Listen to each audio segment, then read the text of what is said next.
Assalamualaikum warahmatullahi wabarakatuh. Anak-anakku semua, anak-anak yang hebat, yang solih dan solihah. Pada kesempatan ini kita akan membahas materi tentang meyakini kitab-kitab Allah. Masih bersama dengan Bu Linda.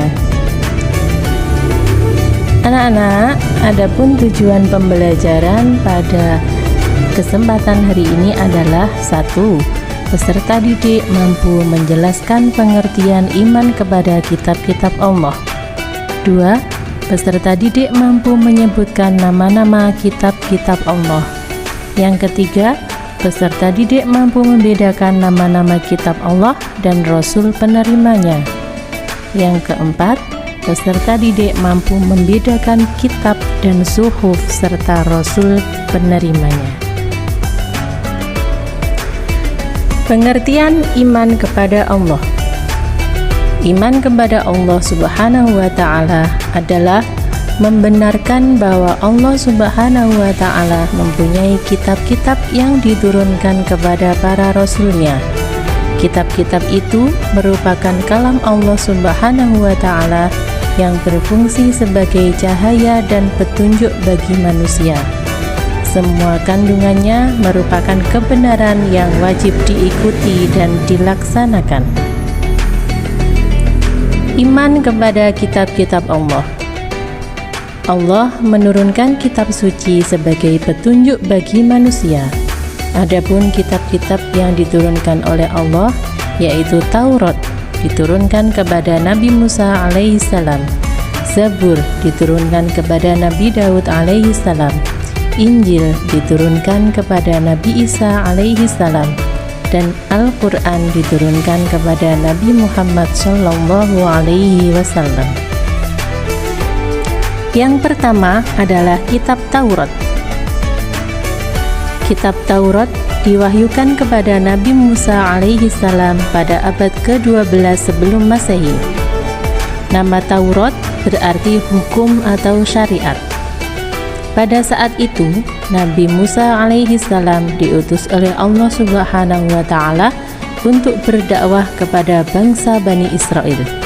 Oleh karena itu, tepat sekali kalau kita meyakini bahwa kitab Taurat diperuntukkan sebagai pedoman dan petunjuk hidup bagi kaum Bani Israel saat itu.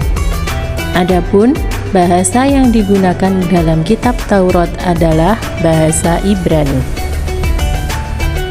Dalil yang menjelaskan tentang turunnya kitab Taurat yaitu terdapat dalam Quran surat Al-Mu'minun ayat 49 yang berbunyi Bismillahirrahmanirrahim.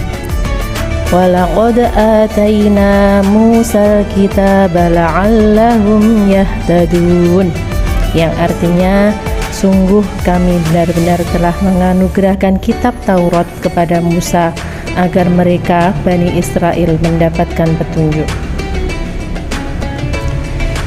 Anak-anak, isi dari kitab Taurat antara lain: yang pertama, perintah untuk mengesahkan Allah. Yang kedua, larangan menyembah patung atau berhala. Yang ketiga, larangan menyebut nama Allah dengan sia-sia. Yang keempat, perintah untuk menyucikan hari Sabtu. Yang kelima, perintah menghormati kedua orang tua. Yang keenam, larangan membunuh sesama manusia. Yang ketujuh, larangan berbuat zina. 8. Larangan mencuri. 9. Larangan menjadi saksi palsu. Dan yang 10. Larangan untuk mengambil hak orang lain. Kitab Allah yang kedua yaitu kitab Zabur. Kitab Zabur diturunkan pada abad ke-10 sebelum Masehi. Kitab Zabur diturunkan oleh Allah kepada Nabi Daud alaihissalam untuk bangsa Bani Israel atau umat Yahudi. Kitab ini diturunkan pada abad ke-10 sebelum Masehi di daerah Yerusalem. Adapun kitab ini ditulis dengan bahasa Kipti. Asal kata zabur adalah dari kata zabara yazburu zabur, yang artinya adalah menulis. Isi pokok kitab Zabur adalah tentang 150 nyanyian Nabi Daud tentang pengalaman pada masa hidupnya. Adapun dalil tentang turunnya kitab Zabur terdapat dalam Quran surat Al-Isra ayat 55. Bismillahirrahmanirrahim.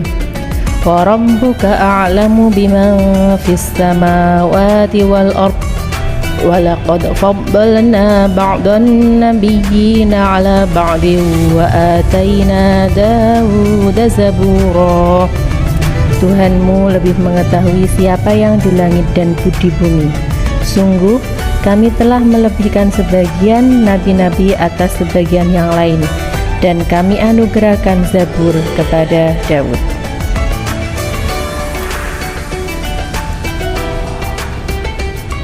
Isi kandungan dari kitab Zabur yaitu terdiri atas 5 nyanyian. Yang pertama, nyanyian kebaktian untuk memuji Tuhan. Yang kedua, nyanyian perorangan sebagai ucapan syukur kepada Tuhan. Yang ketiga, ratapan-ratapan jemaah. Yang keempat, ratapan dan doa individu. Dan yang kelima adalah nyanyian untuk para raja. Jadi istilahnya kalau kita itu mungkin kalau di Zabur itu adalah dinamakan dengan nyanyian, mungkin kalau dalam Islam itu bisa disebut dengan sholawat. Kitab Allah yang ketiga yaitu kitab Injil. Kitab Injil diturunkan kepada Nabi Isa alaihi salam pada permulaan abad ke-1 Masehi. Kitab Injil diwahyukan di daerah Yerusalem, dan kitab ini ditulis pada awalnya dengan menggunakan bahasa Kipti. Adapun dalil yang menunjukkan bahwa diturunkannya kitab Injil terdapat dalam Quran surat Maryam ayat 30 yang berbunyi Bismillahirrahmanirrahim. Qala inni abdullahi ataniyal kitaba wa ja'alani nabiyya. Artinya dia, Nabi Isa berkata, sesungguhnya aku hamba Allah, dia memberiku kitab Injil dan dia menjadikan aku seorang nabi. Adapun isi dari ajaran dalam kitab Injil itu ada 4.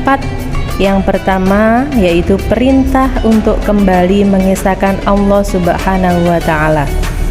Yang kedua, membenarkan keberadaan kitab Taurat. Yang ketiga, menghapus beberapa hukum dalam kitab Taurat yang tidak lagi sesuai dengan perkembangan zaman. Yang keempat, menjelaskan bahwa kelak akan datang kembali Rasul setelah Nabi Isa alaihi salam, yaitu Nabi Muhammad sallallahu alaihi wasallam. Yaitu di samping ada kitab Injil, penjelasan ini juga terdapat dalam kitab Taurat. Kitab Allah yang keempat yaitu kitab Al-Quran. Kitab suci Al-Quran yang selalu kita baca setiap hari dan kita pelajari itu diturunkan pada abad ke-7 Masehi dalam kurun waktu tahun 611 sampai dengan 632 Masehi.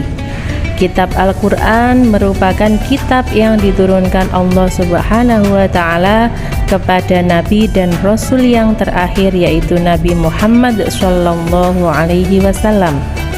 Kitab suci Al-Quran diturunkan Allah Subhanahu wa Ta'ala sebagai penyempurna dan membenarkan kitab-kitab sebelumnya. Al-Quran diturunkan secara berangsur-angsur selama 22 tahun, 2 bulan, 22 hari.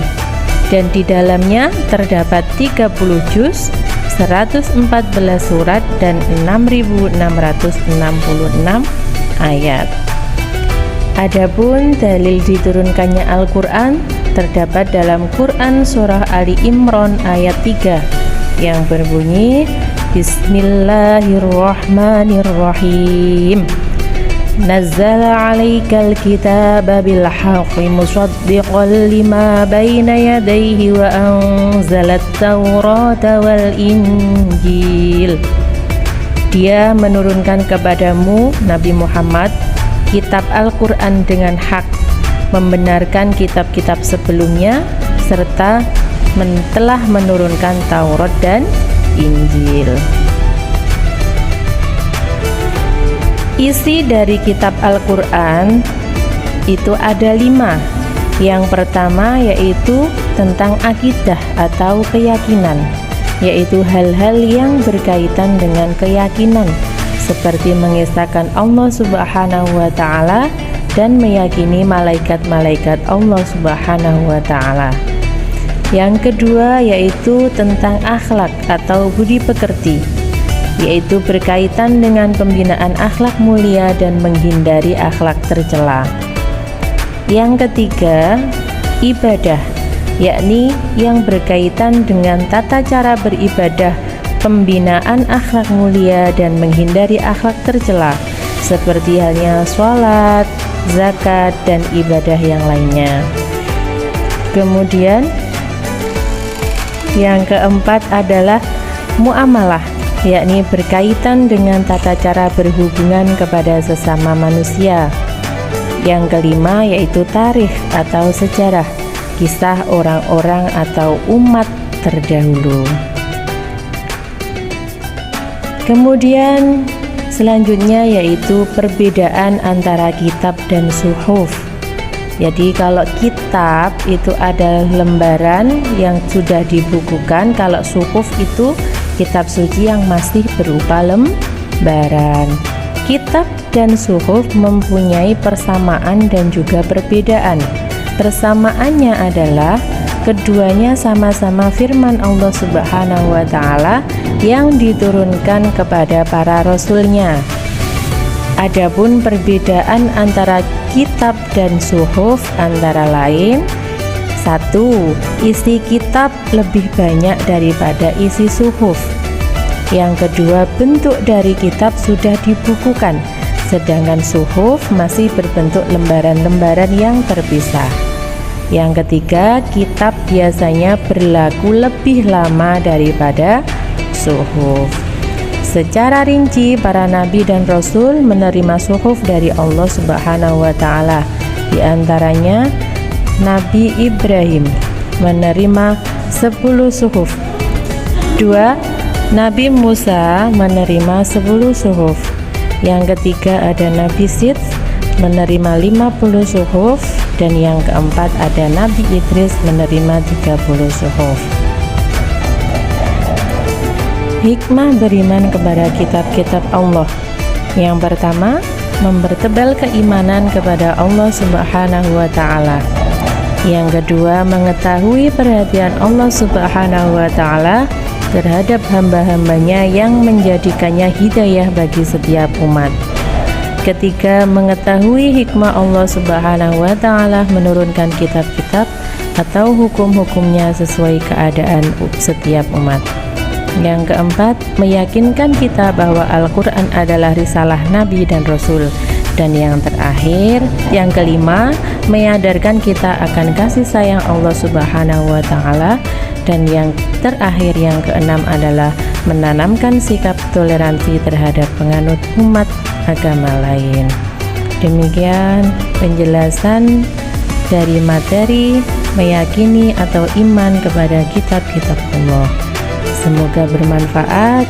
Sekian dan terima kasih. Wassalamualaikum warahmatullahi wabarakatuh.